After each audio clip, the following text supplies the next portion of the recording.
দ্বিতীয় দিনেও ঢাকায় ব্যস্ত সময় কাটালেন দক্ষিণ ও মধ্য এশিয়া বিষয়ক উপসহকারী মার্কিন পররাষ্ট্রমন্ত্রী নিকোল চুলিক ও পূর্ব এশিয়া ও প্রশান্ত মহাসাগরীয় অঞ্চল বিষয়ক উপসহকারী পররাষ্ট্রমন্ত্রী অ্যান্ড্রু হেরাপ। এদিন তারা বৈঠক করেন প্রধান উপদেষ্টা, পররাষ্ট্র উপদেষ্টা, সচিব ও হাই রিপ্রেজেন্টেটিভের সঙ্গে।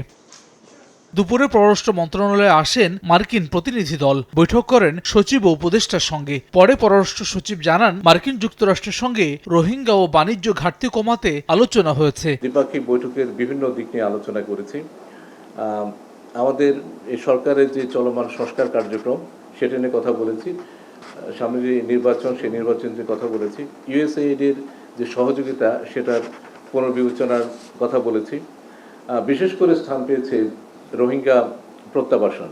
পরে সন্ধ্যায় যমুনায় প্রধান উপদেষ্টা ডক্টর মোহাম্মদ ইউনূসের সঙ্গে সাক্ষাৎ করেন বাংলাদেশে সফররত দুই মার্কিন উপসহকারী পররাষ্ট্রমন্ত্রী। এ সময় চলমান সংস্কার কর্মসূচির প্রতি সমর্থন প্রকাশ করেন তারা। মার্কিন কর্মকর্তারা রোহিঙ্গাদের আশ্রয় দেওয়ায় বাংলাদেশের উদারতা এবং তাদের নিজ দেশে ফেরাতে অগ্রগতির জন্য প্রধান উপদেষ্টা অধ্যাপক মোহাম্মদ ইউনূসের প্রতি ধন্যবাদ জানান। এ সময় 1,80,000 রোহিঙ্গাকে প্রত্যাবর্তনের জন্য মিয়ানমার সরকারের সিদ্ধান্তকে গুরুত্বপূর্ণ অগ্রগতি বলে অভিহিত করেন প্রধান উপদেষ্টা। ট্রাম্প প্রশাসনের সঙ্গে ঘনিষ্ঠভাবে কাজ করার জন্য অন্তর্বর্তীকালীন সরকারের প্রতিশ্রুতি পুনর্ব্যক্ত করেন প্রধান উপদেষ্টা।